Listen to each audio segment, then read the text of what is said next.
Anatomi tubuh manusia adalah ilmu yang mempelajari struktur tubuh manusia. Dalam bahasa ilmiah ini disebut dengan antropotomi. Kita akan membahas tentang sistem rangka. Sistem rangka manusia tersusun dari 206 tulang yang dihubungkan oleh ligamen dan tulang. Gambar pada rangka posterior, tulang tengkorak, kemudian tulang selangkangan, kemudian tulang lengan,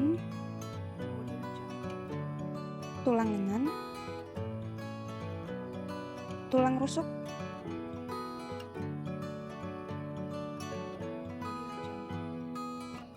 tulang lutut. Ini tulang betis, tulang kering, ruas jari kaki. Kemudian yang ini tulang belikat. Yang ini tulang selengkang. Yang ini tulang punggung. Yang ini tulang punggung. Yang ini tulang dada.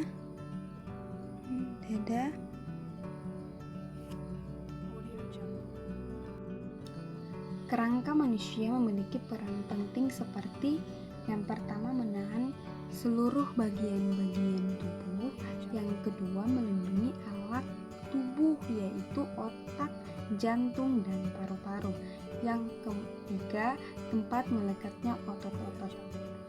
Kemudian kita akan membahas tentang sistem otot. Sistem otot berfungsi membantu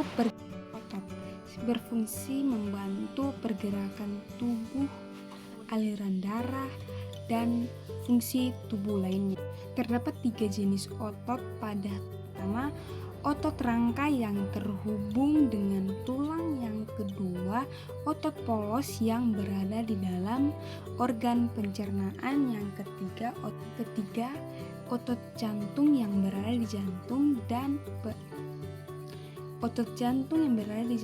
dan berperan untuk memumpah darah. Pada anterior, dan ini gambar pada posterior.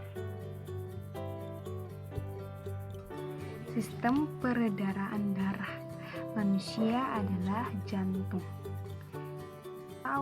Sirkulasi memiliki 3 fungsi, yaitu pengedaraan darah seluruh tubuh, melindungi tubuh melalui sel darah putih, kemudian mempertahankan keseimbangan kondisi tubuh pada beberapa kondisi internal. Yang keempat, sistem pencernaan atau digestif. Sistem tubuh yang secara khusus berfungsi menghasilkan suplai energi tubuh, terdiri dari organ mulut, esofagus, lambung, usus besar, rektum, dan anus. Selain organ utama di atas, dalam sistem pencernaan juga terdapat organ dalam tubuh manusia yang bekerja membantu mencerna makanan, yaitu gigi, lidah, kelenjar ludah, hati, kantong empedu, dan kemudian sistem kelenjar buntu atau endokrin menghasilkan bagian jenis hormon atas kelenjar endokrin seperti hipotalamus, tiroid, paratiroid, timus, adrenal, pankreas, dan kelamin. Kelenjar ini berperan dalam mengirim pesan-pesan kimia untuk mengontrol proses fisiologi, berfungsi untuk mengumpulkan serta memproses informasi dalam otak dan saraf. Sistem saraf manusia terdiri atas saraf pusat dan saraf tepi. Sistem pernapasan berfungsi untuk menyediakan oksigen ke seluruh tubuh, mengeluarkan karbon dioksida serta produk limbah lain yang dapat mematikan jika dibiarkan menumpuk. Kemudian sistem kekebalan tubuh berfungsi untuk mempertahankan tubuh dari serangan bakteri, dan virus. Sistem imun terdiri dari kelenjar getah, bening, limpa, sumsum tulang, limfosit atau termasuk sel B dan sel T, timus dan leukosit atau sel darah putih. Kemudian yang ke-9, sistem ekskresi. Sistem ekskresi merupakan sistem yang berfungsi mengeluarkan zat sisa yang tidak dibutuhkan lagi oleh tubuh. Organ ekskresi terdiri dari ginjal, hati, kulit, dan paru-paru. Ginjal berfungsi untuk menyaring darah untuk membuang limbah dan urin. Sedangkan hati berfungsi mengeluarkan empedu, kulit berfungsi mengeluarkan keringat, paru-paru berfungsi mengeluarkan uap air dan CO2. Yang ke-10, sistem reproduksi merupakan sistem yang berperan dalam proses perkembangbiakan. Kemudian yang ke-11, sistem indera terdiri dari organ mata, hidung, telinga, dan lidah yang berfungsi sebagai penglihatan, pendengaran, penciuman, dan pengecapan. Kemudian sistem kulit terdiri dari kulit dan pelengkap kulit atau kuku, rambut, kelenjar keringat, dan kelenjar minyak. Sistem ini berfungsi sebagai pelindung permukaan tubuh, pembentukan suhu, dan sensasi rasa. Kemudian jaringan atau dengan kata lain histologi. Histo yang berarti jaringan, logos yang berarti ilmu. Adalah ilmu yang mempelajari tentang jaringan tubuh. Jaringan adalah kumpulan sel-sel dengan sifat struktur yang sama dan mempunyai fungsi tertentu. Jaringan dikelompokkan menjadi jaringan penutup, jaringan penunjang, jaringan otot, dan jaringan saraf. Jaringan penutup adalah jaringan yang menutupi tubuh bagian luar dan bagian dalam yang tidak terhubungan dengan udara. Kebanyakan jaringan epitel sederhana berbentuk gepeng atau squamosal. Dan epitel ialah perlindungan fisik terhadap epitel ialah perlindungan fisik terhadap trauma, radiasi, rehidrasi, dan zat kimia pada epitel kulit. Jaringan epitel. Yang pertama, epitel selapis gepeng atau squamosa. Jaringan yang selnya sangat tipis, tidak terlarut, saling. Epitel selapis gepeng atau squamosa.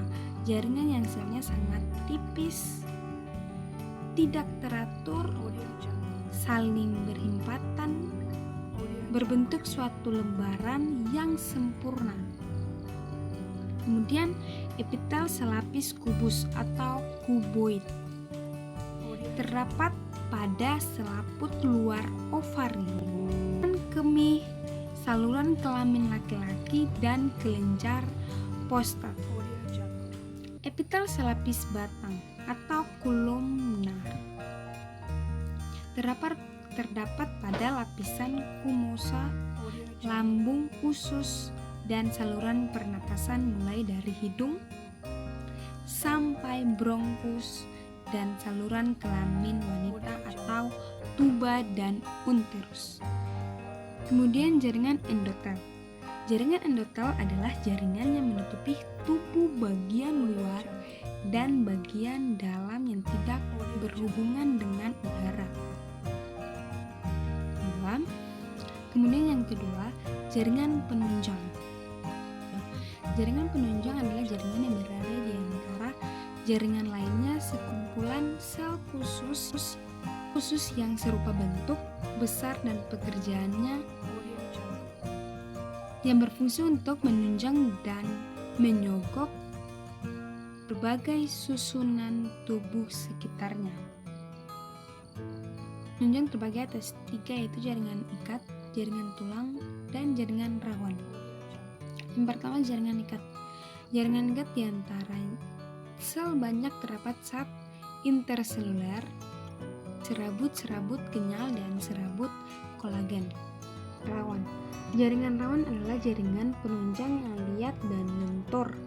Bahkan dasar dan kandungannya terdiri dari bahan yang kental dan beningan. Rawan. Yang pertama, lebih padat dan kuat dibandingkan jaringan biasa. Yang kedua, elastis dan mudah diberikan. Rawan. Yang pertama, lebih padat dan kuat dibandingkan dengan jaringan biasa. Yang kedua, elastis dan mudah dibengkakkan. Yang ketiga, di antara sel-selnya banyak terdapat pembuluh darah.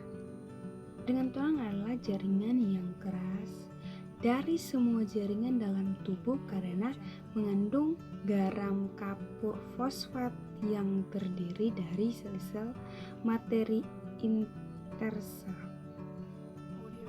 Garam anorganik yang bertanggung jawab atas kuku dan lentur tulang adalah kalsium fosfat,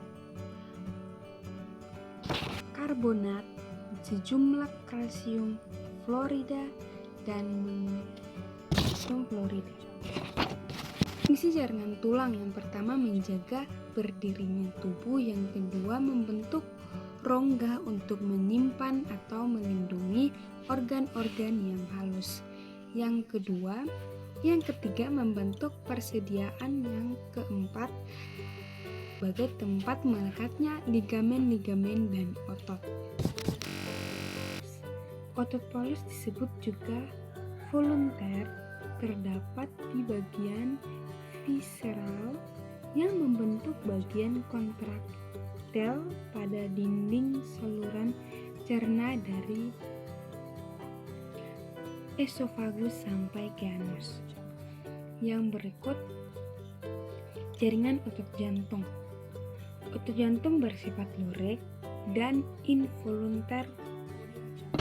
Pertama, jaringan otot adalah sebagai penggerak tubuh.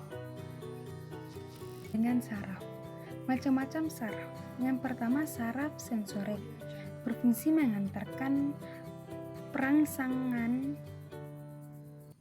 dari reseptor penerima rangsangan ke sumsum tulang belakang. Yang kedua, saraf motorik, yaitu impuls motorik dari sumsum pusat ke efektor, merupakan penghubung sel saraf yang satu dengan saraf yang lain.